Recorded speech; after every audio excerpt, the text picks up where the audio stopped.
VIP culture खत्म करने की मुहिम के तहत प्रदेश सरकार ने लिया बड़ा फैसला। परिवहन विभाग ने वीआईपी कल्चर पर रोक की अधिसूचना की जारी।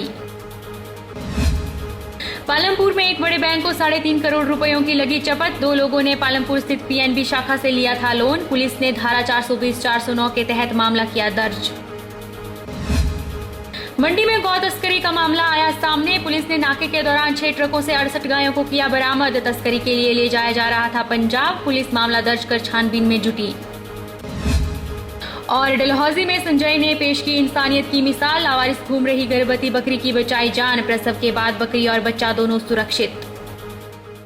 नमस्कार, आप देख रहे हैं HP 24x7। मैं हूं जनीशा चौहान। वीआईपी कल्चर खत्म करने की मुहिम के तहत हिमाचल की वीरभद्र सरकार ने भी बड़ा फैसला लिया है। सरकार ने प्रदेश में लाल, नीली और पीली बत्ती के इस्तेमाल पर रोक लगा दी है। परिवहन विभाग ने इस बारे में अधिसूचना भी जारी कर दी है। अधिसूचना के मुताबिक अब सीएम, मंत्री और विधायकों की गाड़ियों पर बत्ती नजर नहीं आएगी। सरकार ने सभी बत्तियों के इस्तेमाल पर रोक लगा दी है। बताया जा रहा है कि परिवहन विभाग ने सीएम के आदेशों के बाद यह अधिसूचना जारी की है। अधिसूचना के अनुसार हाईकोर्ट के मुख्य न्यायाधीश और अन्य जजों को इस आदेश से बाहर रखा गया है। गौरतलब है कि वीरवार को राज्यपाल आचार्य देवव्रत ने खुद ही पहल कर अपनी गाड़ी से लाल बत्ती हटा दी थी। वहीं एचपीयू के कुलपति ने भी पहल की थी। बता दें कि हिमाचल में सबसे पहले परिवहन मंत्री ने अपनी गाड़ी से बत्ती हटाकर दूसरे नेताओं के लिए मिसाल कायम की थी। इस समय सीएम वीरभद्र सिंह दिल्ली में ही हैं और कहा जा रहा है कि सुबह उनके आवास पर कुछ कैबिनेट मंत्रियों ने इस बाबत चर्चा भी की थी, जिसके बाद ये आदेश जारी किए गए हैं। पंजाब नेशनल बैंक की पालमपुर शाखा में 3.5 करोड़ रुपए की ठगी का मामला सामने आया है। धर्मशाला क्षेत्र के एक गांव में ठंडे पेय की कंपनी की डीलरशिप के नाम पर पंजाब के 2 लोगों ने पालमपुर स्थित पंजाब नेशनल बैंक की शाखा से 3.5 करोड़ रुपए का लोन लिया है।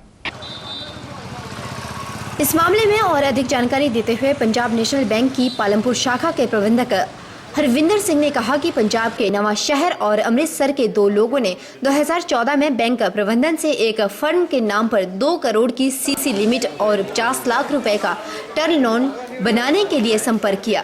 इन लोगों ने धर्मशाला और सरकाघाट निवासी 2 लोगों को बतौर गारंटर बैंक से मिलवाया और सारी कागजी कार्यवाही के बाद बैंक ने 25 सितंबर 2014 को 2.5 लाख का लोन जारी भी कर दिया। धर्मशाला के गारंटर के भवन में ही काम करने की जानकारी बैंक को दी गई थी। भारी भरकम लोन जारी करने के बाद बैंक के अधिकारी समय समय पर फर्म के कार्यालय का दौरा करते रहे और उस समय वहां पर काफी स्टॉक भी दर्शाया जाता रहा। सभी व्यक्ति लोन का सही लेन देन करते रहे और कुछ दिन बाद संबंधित फर्म ने अतिरिक्त कार्य करने के लिए 1 करोड़ रुपए का और ऋण जारी करने का आवेदन बैंक से किया गया। जून 2015 के बाद फर्म की ओर से जब कोई स्टॉक स्टेटमेंट बैंक को नहीं मिली तो बैंक ने संबंधित ऋण लेने वालों से संपर्क साधना शुरू किया। इसे लेकर जब ना तो कोई लोन लेने वाले दोनों व्यक्तियों और ना ही गारंटी देने वाले की ओर से संतोषजनक उत्तर मिला तो बैंक प्रबंधन का माथा ठनका। काफी पत्राचार के बाद आखिरकार 29 सितंबर 2015 को बैंक को एक पत्र मिला जिसमें लोन लेने वालों ने 1 माह का समय मांगा। यह समय सीमा निकलने के बाद भी जब बैंक को पैसे नहीं मिले तो इसमें करोड़ों की कथित हेराफेरी की आशंका नजर आई। अब जाकर बैंक प्रबंधन ने पालमपुर थाना में शिकायत दर्ज करवाई। 1 करोड़ रुपए का अपनी लिमिट को अनाउंस किया और 1 करोड़ का टर्म लोन लिया। उसके बाद ये लगभग जून तक, मार्च 15 में इन्होंने लोन लिया। उसके बाद जून तक तो इनका हमारे पास स्टॉक रिपोर्ट भी आई, ठीक इनके पास स्टॉक था, काम किया उन्होंने। तो जून के बाद जो है इनकी स्टॉक स्टेटमेंट आना बंद हो गया। और जब हमने इनसे मामला उठाया क्यों, मतलब क्या बात है, क्यों नहीं, तो इन्होंने फिर हमें एक लेटर दिया कि भाई हम कोका कोला से पेप्सी में शिफ्ट कर रहे हैं। क्यों, हमने पूछा रीज़न क्यों, तो कहते हैं कि जो कोका कोला है वो हमें कम, मतलब कमीशन जो है उनसे कम मिलता है और पेप्सी में हमें ज़रा उससे ज़्यादा है, तो इसलिए हमें थोड़ा सा मॉनेटरी बेनिफिट ज़्यादा हो रहा हो, हम वहाँ पे स्विच ओवर कर रहे हैं। जून के बाद अगस्त में इनका जो स्टॉक स्टेटमेंट, तो हम क्वार्टरली स्टेटमेंट लेते हैं, जून के बाद इनका अगस्त में आना है, अगस्त में स्टेटमेंट नहीं आई और अगस्त के बाद फिर इनका ये हमारा लेटर्स का आदान प्रदान होता रहा और हमें ये बताते रहे कि हमारा जो स्टॉक है आने वाला, बड़ी जल्दी आने वाला है, और हम काम जो है पेप्सी का शुरू करने वाले हैं। उधर अतिरिक्त थाना प्रभारी पालमपुर बसंत सिंह ने कहा कि बैंक से शिकायत मिलने के बाद 4 लोगों के खिलाफ पुलिस ने धारा 420 व 409 के तहत आरोपियों के खिलाफ मामला दर्ज कर लिया है और मामले की छानबीन शुरू कर दी। पीएनबी मैनेजर पालमपुर के एप्लीकेशन पर रजिस्टर हुआ है कि 4 व्यक्तियों ने ठंडा कोल्ड ड्रिंक की एजेंसी खोलने के लिए करीब 3.5 करोड़ का लोन लिया है, जो वापस ना किया है, जिस पर यह अभियोग पंजीकृत हुआ है और जिसकी इन्वेस्टिगेशन जारी है।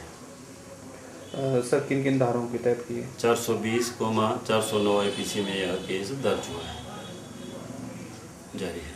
एक और जहां पूरे देश में गौरक्षा के लिए बड़े कानून बनाए जा रहे हैं, वहीं देवभूमि हिमाचल में गौ तस्करी धड़ल्ले से हो रही है। हिमाचल प्रदेश के मंडी जिले के कलखर में गौ तस्करी का मामला सामने आया है। बल पुलिस ने रात को नाके के दौरान 6 ट्रकों में गायों को पकड़ा गया है, जिन्हें पंजाब ले जाया जा रहा था, जिसमें 4 लोगों को पकड़ा गया है और कुछ लोग फरार बताए जा रहे हैं।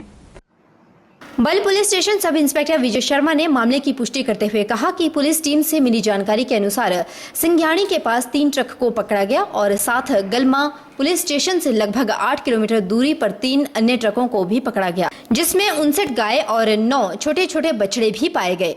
पकड़े गए आरोपियों से पूछताछ की जा रही है। सब इंस्पेक्टर विजय शर्मा के मुताबिक छानबीन के दौरान आरोपियों से इस बारे में हर पहलू पर सवाल पूछे जाएंगे और पुलिस द्वारा मामले की गंभीरता से जाँच की जाएगी। कल शाम करीब 8-8:15 बजे करीब हमारे को इन्फॉर्मेशन आई थी कि कुछ व्हीकल्स जो है कुछ पशुओं को लेकर के निकल रहे हैं, जिस कारण से भी सिंधियाली के पास सिंधियाणी जगह है, ये रिवर से चौकी के अंदर पड़ती है, जहाँ पर इन व्हीकल्स को चेक किया गया। तो इसमें 3 व्हीकल्स में वहाँ पर गाय को ले जाते हुए ये ट्रक डिटेन किए गए थे और उसके साथ ही इन्फॉर्मेशन साथ में मिलने पर ये गलमा स्टेशन है, पुलिस स्टेशन से कुछ 7-8 किलोमीटर दूरी पर वहाँ पर भी 3 ट्रक इसी प्रकार के पाए गए थे, जिनको पूछताछ के लिए पुलिस स्टेशन में लाया गया, गाड़ियों को इम्पाउंड कर दिया गया है। कुल मिलाकर के इसमें 59 उसमें गाय और 9 छोटे इनके बछड़े हैं इसमें पाए गए हैं। सुरक्षित स्थान पर इनको जिला परिषद के हैंड ओवर किया गया है। गाड़ी को इम्पाउंड करके पूछताछ ड्राइवर, मालिक और इनको जो इनके पशुओं के ओनर अपने आप को बता रहे हैं, इनसे पूछताछ जारी है। बाकी हमारी इसके बाद में जो इन्वेस्टिगेशन का पार्ट रहेगा वो इस प्रकार से रहेगा कि भाई इनके पास ये पशु एक ही गांव में एक ही जगह पर इतनी ज़्यादा क्वांटिटी में एक ही साथ इतने व्हीकल्स में ले जाने के लिए क्या कारण रहा है और किस इसका इन्वेस्टिगेशन का पार्ट है आगे जाए।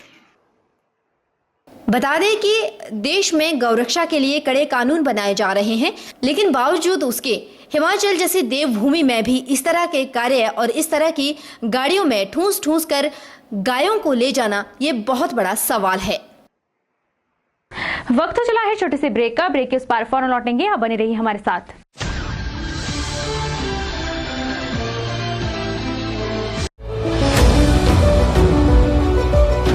Welcome to Abhilashi Group of Institutions and Abhilashi University, the most vibrant educational group of Himachal Pradesh.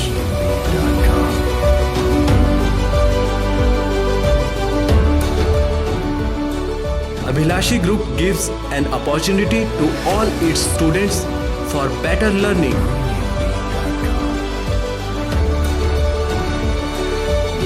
Well-developed infrastructure with all facilities. Beautiful campus, vast library, spacious and modern classrooms, high-tech computer labs, well-equipped workshop. Students are enrolled from across the country. Students selected for SDO, junior engineer, pharmacists, drug inspectors in government sector and many in private companies at attractive salary package.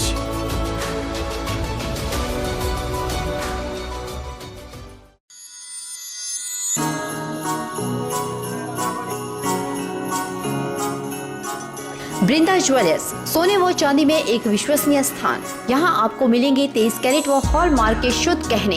Brinda jewellers में आप सोने व चांदी के उच्च गुणवत्ता के आभूषण एक से बढ़कर एक डिजाइन में खरीद सकते हैं, वो भी उचित रेंज में। हमारे यहाँ ग्राहकों का विशेष ख्याल रखा जाता है। वृंदा ज्वेलर्स शोरूम में आपको मिलेंगे फैंसी सेट, कानों के झुमके, बालियां, अंगूठियां, नग, चूड़ियां इत्यादि, वो भी अलग ही अंदाज में। हमारे यहाँ लैब से टेस्टेड ग्रहों से जुड़ी राशि के नग भी उपलब्ध है। वृंदा ज्वेलर्स में आपको विवाह, शादी व त्योहारों पर भी विशेष छूट दी जाती है। तो देर मत कीजिए, आज ही पहुँचे वृंदा ज्वेलर्स, सोने व चांदी में एक विश्वसनीय स्थान। संपर्क 2/11 लाल भवन बिल्डिंग, सिरी बाजार, मंडी, हिमाचल प्रदेश। वृंदा ज्वेलर्स की मंडी में महज एक ही शाखा है, बाकी कोई भी शाखा नहीं है। जहां एक और आज एक इंसान को सड़क पर तड़पता हुआ छोड़ देता है, वहीं डलहौजी के गांव धरोटा के संजय ने इंसानियत की एक मिसाल पेश की है। संजय ने एक लावारिस घूम रही गर्भवती बकरी की जान बचाकर सभी के लिए मिसाल पेश की है। दरअसल संजीव जब बनीखेत से डलहौजी की ओर आ रहा था तो उसे रास्ते में एक बकरी लावारिस हालत में इधर उधर घूमती हुई दिखी। आसपास देखने पर संजीव को इस बकरी का कोई भी मालिक दिखाई नहीं दिया। संजीव ने जब इस बकरी को गौर से देखा तो बकरी को बच्चा हो रहा था और वो तड़प रही थी। संजीव तुरंत इसे अपने घर डलहौजी लाया और इसके बारे में पशु औषधालय डलहौजी को सूचित किया गया और स्वयं भी पशु औषधालय से पशु चिकित्सक को लेकर आया। बाद में मौके पर आए शोभनाथ यादव ने बड़ी ही निपुणता का परिचय देते हुए बड़ी ही मशक्कत के बाद बकरी का प्रसव करवाया। इस दौरान बकरी ने 2 मेमनों को जन्म दिया, जिसमें एक मेमना तो स्वस्थ था लेकिन दूसरे मेमने को बचाया नहीं जा सका। संजीव के प्रयासों से बकरी के साथ एक मेमने की जान भी बच गई। मौके पर आए वेटनरी फार्मासिस्ट शोभनाथ यादव ने पूरी जानकारी दी और स्थानीय युवकों के प्रयासों की सराहना की, जिससे उन्होंने बकरी की जान बचाने में मदद की। जिसमें से एक बच्चा आधा बाहर निकल के लटक रहा था और दूसरा भी निकलने के लिए तैयार था जी, और वो दोनों फंस चुके थे आपस में। फिर इन्होंने हमें इन्फॉर्म किया और हम तुरंत इनके घर पर आए और देखा तो वो बात सही पाई गई और उसमें फिर हमने कोशिश करके दोनों बच्चों को निकाल लिया है, जिसमें से जो पहला बच्चा लटक रहा था वो पहले ही ख़त्म हो चुका था, इसलिए उसको हम नहीं बचा पाए। लेकिन जो दूसरा बच्चा है उसको वो सही सलामत है और माँ भी सही सलामत है। और मैं मतलब शुक्रगुजार हूँ जिन्होंने ये बकरी की ज़िंदगी की अहमियत समझी और उसको उठा कर के लाए। और मैं शुक्रगुजार हूँ अपने यहाँ की डलहौजी की प्रेस का भी, कि जिन्होंने इतनी उत्सुकता दिखाई। मतलब एक अधिकतर लोग इसे एक जानवर समझ करके छोड़ देते हैं कि ये जानवर ही है, लेकिन सभी बधाई के पात्र है डलहौजी की प्रेस भी, ये मालिक भी, उन्होंने इतनी उत्सुकता दिखाई। और प्रेस का धन्यवादी मैं इसलिए हूँ कि उन्होंने अपनी व्यस्तता के बावजूद वो सारा समय हमारे साथ बैठे रहे वो कि भाई ये बकरी बचनी चाहिए। और सभी के सहयोग से, उस भगवान की कृपा से सब कुछ सही हो गया। बकरी भी सही है और उसका एक बच्चा भी सही है जी। एक और जहां डलहौजी में एक व्यक्ति ने इंसानियत की मिसाल पेश की है, वहीं मंडी में भी स्कूली छात्रों में इंसानियत दिखाई दी, लेकिन सरकारी महकमे सरकारी नींद में सोते हुए नजर आए। अगर संबंधित विभाग समय रहते मौके पर पहुंच जाते तो शायद एक बेजुबान बंदर की जान बच सकती थी। क्या है पूरा मामला, आइए देखिए इस रिपोर्ट में। प्रत्यक्षदर्शी ने बताया कि जब वो रास्ते से गुजर रहा था तो 2 बंदर आपस में झगड़ रहे थे। बंदरों को झगड़ता देख लड़के ने पत्थर उठाकर उसे रोकने की कोशिश की, जिससे वह बंदर वहां से भाग गया। स्थानीय लोगों ने इसकी जानकारी संबंधित विभाग को भी दी, लेकिन उन्होंने इस सूचना को दरकिनार कर दिया और मौके पर नहीं पहुंचे। अगर संबंधित विभाग की टीम मौके पर पहुंच जाती तो बंदर की जान बचाई जा सकती थी। जब हादसा हुआ तो एक निजी संस्था भी समय पर पहुंची, लेकिन बिना विभाग की टीम के वो भी कुछ न कर सके। इस मामले में जब नगर परिषद को सूचित किया गया तो नगर परिषद अध्यक्षा नीलम शर्मा ने सफाई कर्मियों के माध्यम से बंदर के शव को वहां से हटवा दिया। तो ये बंदर यहीं पे था ना, मैं तो वहीं से आ रहा था यहाँ से। फिर ये जो ऊपर बैठा है बंदर ना, ये यहाँ से आया और इसको काटने लग गया है। फिर बहुत सारे इकट्ठे हुए थे, उन्होंने पत्थर मारा, फिर मैंने पत्थर मारा, फिर तब जाके गया वहाँ पे। और फिर अब पता नहीं इसको हुआ कितने बजे और क्यों हुआ था ऐसा देखा था आपने? नहीं, मैं तो जब खा रहा था उसको तभी आया मैं जल्दी से। फिर मैंने पत्थर उठाए 2-3 और मारा इसको। सेविक होने के कारण यहाँ पे हमें स्थानीय लोगों द्वारा जानकारी दी गई कि बंगला मोहल्ले में कुछ बंदरों का आपस में झगड़ा हुआ, जिस दौरान एक बंदर बुरे रूप से घायल हुआ। और जैसे ही हम यहाँ पे पहुँचने के दौरान हमने स्थानीय विभागों को सूचित किया, पर किसी भी विभाग द्वारा यहाँ ना पहुँचे जाने पर वो बंदर यहीं पे पड़े मर गया। और इसी दौरान हमने अभी कुछ समय पहले नगर परिषद अध्यक्ष नीलम शर्मा जी को कॉल किया। उनके द्वारा यहाँ पे कुछ सफाई कर्मचारी अभी भिजवाए गए और उन्हें उनके हाथों वो बंदर हमने नीचे को भिजवा दिया। बट इसी दौरान हम यहाँ के स्थानीय विधायक जी को एक जानकारी देना चाहेंगे और उनके जितने भी निजी विभाग हैं उन्हें भी एक सूचना देना चाहेंगे कि जो भी इस तरह की घटनाएं मंडी शहर में होती है उन्हें उस बारे में थोड़ा सा पता होना चाहिए और जितनी भी कमियां समस्याएं हमारे यहाँ शहर में आ रही है उन्हें भी पूरा करने का उन्हें कोई ना कोई सुझाव होना चाहिए। हिमाचल प्रदेश कांग्रेस कमेटी सचिव संजीव गुलेरिया द्वारा मंडी में पत्रकार वार्ता का आयोजन किया गया, जिसमें रिवाल्सर में हुए हादसे पर चर्चा की गई। इस अवसर पर प्रदेश कांग्रेस कमेटी सचिव ने रिवाल्सर में हुए हादसे पर जिला प्रशासन को दोषी ठहराया है। हिमाचल प्रदेश कांग्रेस कमेटी सचिव संजीव गुलेरिया ने कहा कि रिवाल्सर झील में हुए मछलियों मरण प्रकरण का दोषी जिला प्रशासन है। उन्होंने कहा कि इस तरह के हादसे पहले भी हुए हैं, लेकिन जिला प्रशासन उन हादसों से संचेत नहीं हुआ। जिला प्रशासन को संचेत करते हुए उन्होंने कहा कि अगर प्रशासन ने 2 दिनों में उचित व्यवस्था नहीं की तो स्थानीय जनता व संगठन मिलकर प्रशासन के खिलाफ FIR दर्ज करवाएंगे। उन्होंने कहा कि रिवाल्सर के लिए सरकार द्वारा बजट का भी प्रावधान है, लेकिन जिला प्रशासन उन पैसों का सदुपयोग नहीं कर पाया है। जिस तरह का हादसा भी रिवाल्सर में हुआ है, ये मछलियां मरने का प्रकरण, इसका मैं सीधे तौर पे जो इसका दोष जाता है वो जिला प्रशासन को जाता है। इस तरह के हादसे पहले भी कई मरतबा हो चुके हैं जिससे जिला प्रशासन सचेत नहीं हुआ, और अब जबकि ये हादसा हो चुका है इसके बाद भी हम जिला प्रशासन को सचेत करना चाहते हैं कि इस पे 2 दिन का इनको अल्टीमेटम दे के कि 2 दिन में इनकी क्या व्यवस्था इसके ऊपर है और ये 2 दिन के अंदर क्या क्या इस प्रकरण पे कर रहे हैं। नहीं तो स्थानीय जनता और यहाँ की हमारी जो संगठन है तो जिला प्रशासन के अगेंस्ट 2 दिन के बाद FIR करेंगे, और अगर हमें धरने पे भी बैठना पड़े तो हम उससे भी गुरेज नहीं करेंगे। इस तरह का अनदेखी रिवाल्सर की जो की जा रही है प्रशासन के द्वारा वो सहनीय है, क्योंकि स्थानीय नेतृत्व और हमारे जो सरकार है, सरकार की तरफ से समय समय पर उचित इसका बजट का भी प्रावधान रिवाल्सर में किया गया है, जो आज तक वहाँ पर पैसे पड़े हुए हैं, लेकिन उनका सदुपयोग जो है जिला प्रशासन अभी तक नहीं कर पाया है। इस दौरान बल विधानसभा क्षेत्र के विकास को लेकर पूछे गए सवाल पर संजीव गुलेरिया ने कहा कि राजनीति में ऊपरी क्षेत्र पिछड़ा हुआ है और बल विधानसभा क्षेत्र के ऊपरी इलाकों को विकासशील गति देने की जरूरत है। वहीं उन्होंने मांग की है कि बल विधानसभा क्षेत्र को उप तहसील दी जाए। इस तरह के हादसे तभी ऊपरी क्षेत्र में विकास तभी होगा क्योंकि हमारी जो बल विधानसभा क्षेत्र के ऊपरी क्षेत्र की जो मेन मुख्य मांग आज की है वो है कि ऊपरी क्षेत्र को जो उप तहसील बनाया जाए, और मेरा स्थानीय नेतृत्व से भी आग्रह है कि इस कदम को सख्ती से सरकार के आगे उठाए और माननीय मुख्यमंत्री से आग्रह करे, क्योंकि माननीय मुख्यमंत्री ने बल विधानसभा क्षेत्र ने जो भी मांगा है वो दिया है। तो हमें आशा है कि उप तहसील भी इसी टेन्योर में ये हमारी सरकार देगी। 11वें नागरिक सेवा दिवस के अवसर पर उपायुक्त कार्यालय सभागार में जिला स्तरीय कार्यक्रम का आयोजन किया गया, जिसकी अध्यक्षता अतिरिक्त उपायुक्त हरिकेश मीणा ने की। मीणा ने अधिकारियों व कर्मचारियों को आने वाली कठिनाइयों का सामना धैर्यपूर्वक करने का आग्रह किया। ADC मीणा ने अधिकारियों व कर्मचारियों को सभी परिस्थितियों में बेहतर कार्य करने के लिए प्रेरित किया और काम के दौरान आने वाली कठिनाइयों का सामना भी धैर्यपूर्वक करने का आग्रह किया। उन्होंने कहा कि आज का युग कंप्यूटर व इंटरनेट का है और इसके माध्यम से काम शीघ्र व सरलता से किया जा सकता है। इससे आम लोगों को भी लाभ मिलता है और उनको विभिन्न प्रकार के प्रमाण पत्र घर बैठे ही प्राप्त हो जाते हैं। इसलिए सभी कर्मचारियों व अधिकारियों को कंप्यूटर पर कार्य का ज्ञान अर्जन करना आवश्यक है, जिसके लिए समय समय पर प्रशिक्षण भी प्रदान किया जाता है।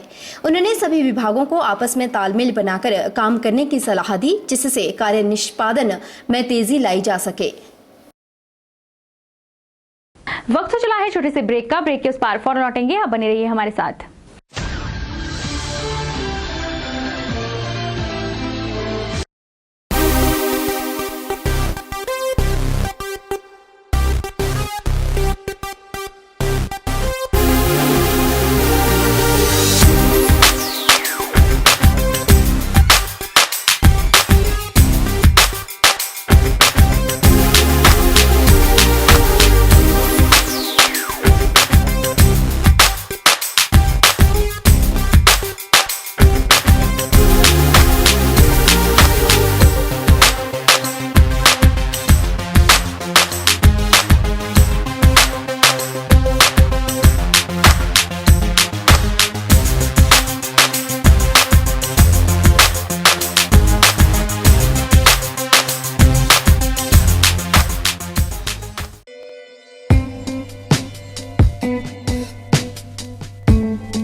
इस लाइटवेट ब्लॉक्स, बदलिए अपनी सोच और चलिए दुनिया के साथ। दुनिया भर में कामयाबी के बाद अब मंडी में हाईटेक बिल्डिंग सॉल्यूशन लेकर आए हैं इस लाइटवेट ब्लॉक्स, जो करवाएं समय के साथ साथ लेबर और पैसे की बचत।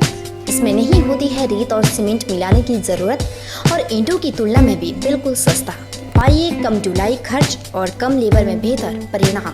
भवन निर्माण में आए तेजी, प्लस्तर के खर्च से मिले राहत। इस lightweight blocks waterproof, fire resistant, earthquake resistant, sound proof, thermal insulator के गुणों के साथ ही हल्का होने के कारण बढ़ाए आपके भवन की उम्र। तो देर मत कीजिए, आज ही आइए और अपनाएं इस lightweight blocks. Contact Hitech building solution, Soleghat Mandi HP, near Amar guest house.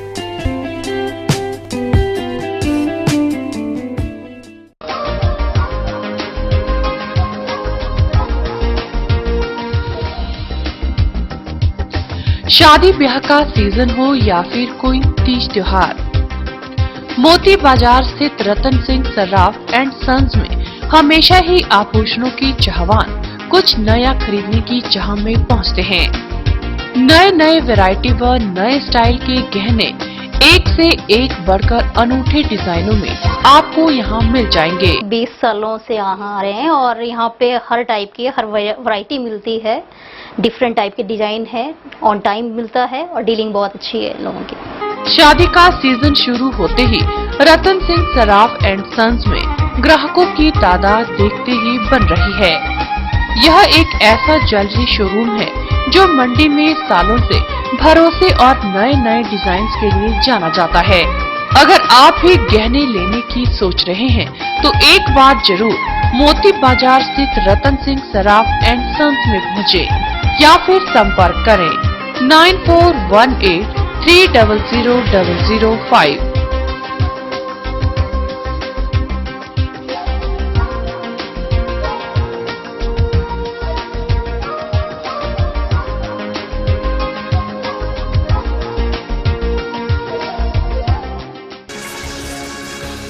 Chandigarh university द्वारा मंडी में 22 अप्रैल को एक पत्रकार वार्ता का आयोजन किया जा रहा है, जिसमें Chandigarh university scholarship test portal launch किया जाएगा। वहीं चेतन शर्मा ने बताया कि पत्रकार वार्ता का आयोजन राजमहल होटल में किया जा रहा है। Chandigarh university scholarship test portal उप कुलपति द्वारा लॉन्च किया जाएगा। CUSAT का मेन मकसद हमारा यही है कि हमारे जो बच्चे हैं मंडी के, डिस्ट्रिक्ट मंडी और कुल्लू के, स्पेशली फॉर हिमाचल के, उन सबको एक मकसद मिल सके, उनको एक मौका मिल सके ताकि वो स्कॉलरशिप को गेन कर सकें, किस तरह से वो अपनी आगे की स्टडी जो है वो करनी है और उनको लगता है कि नहीं हमें इसको करने के लिए अच्छी स्कॉलरशिप मिलनी चाहिए, तो वो जो है इसको गेन कर सकते हैं। तो मेरा सादर आमंत्रण है कि आप सभी को कि आप लोग इसको देखें और इसको समझें कि किस तरह से CUSAT आपके लिए फ़ायदा दे सकता है। राजकीय वरिष्ठ माध्यमिक पाठशाला बगला में मिशन 2020 के अंतर्गत शिक्षा प्रोत्साहन कार्यक्रम का आयोजन किया गया, जिसमें मेधावी बच्चों को पुरस्कृत किया गया। वहीं कार्यक्रम में उच्च शिक्षा उपनिदेशक अशोक कुमार शर्मा ने बतौर मुख्य अतिथि शिरकत की।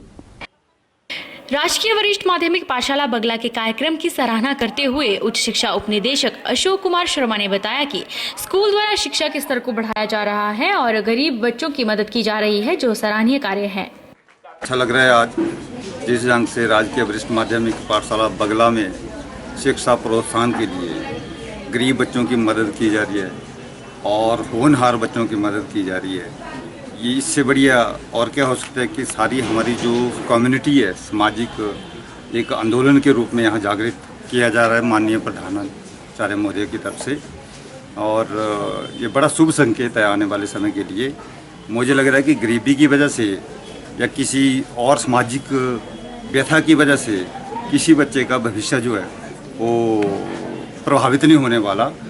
जब कम्युनिटी ने बीड़ा उठा लिया है, स्कूल के प्राध्यापकों ने बीड़ा उठा लिया है, तो दिख रहा है कि बच्चों का बहुत उज्जवल भविष्य का निर्माण।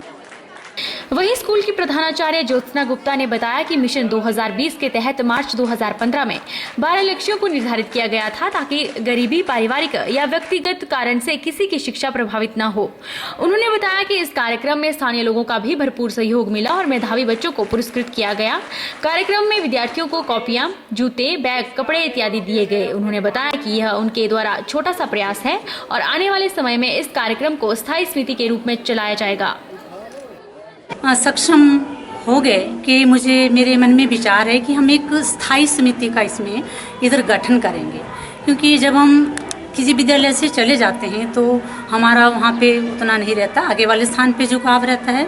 तो मैंने सुझाव दिया अपने कुछ, ये तो वन टाइम इवेंट है, इसमें करीब 21,000-22,000 के करीब हमने एक्सपेंसेस किए, जिसमें कि बच्चों को, जो मेधावी बच्चे हैं उनको 10-10 कापियाँ, 2 ब्राउन रोल और 15 नेम स्लिप, ज़रूरतमंद बच्चों को जूते, बैग, कपड़े, इसके साथ में कापियों के अलावा अतिरिक्त दिए गए।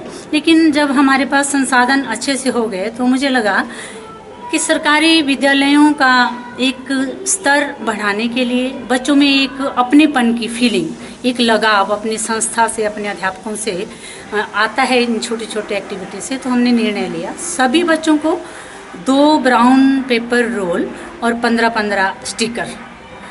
आपको बता दें कि स्कूल स्वच्छता अभियान में पूरेबल ब्लॉक में पहला स्थान हासिल करने वाला राजकीय वरिष्ठ माध्यमिक पाठशाला बगला ने मिशन 2020 के तहत कई कार्यक्रम आरंभ किए हैं। वहीं कार्यक्रम के दौरान स्कूली बच्चों ने रंगारंग कार्यक्रम भी प्रस्तुत किए और मेधावी बच्चों को सम्मानित भी किया गया।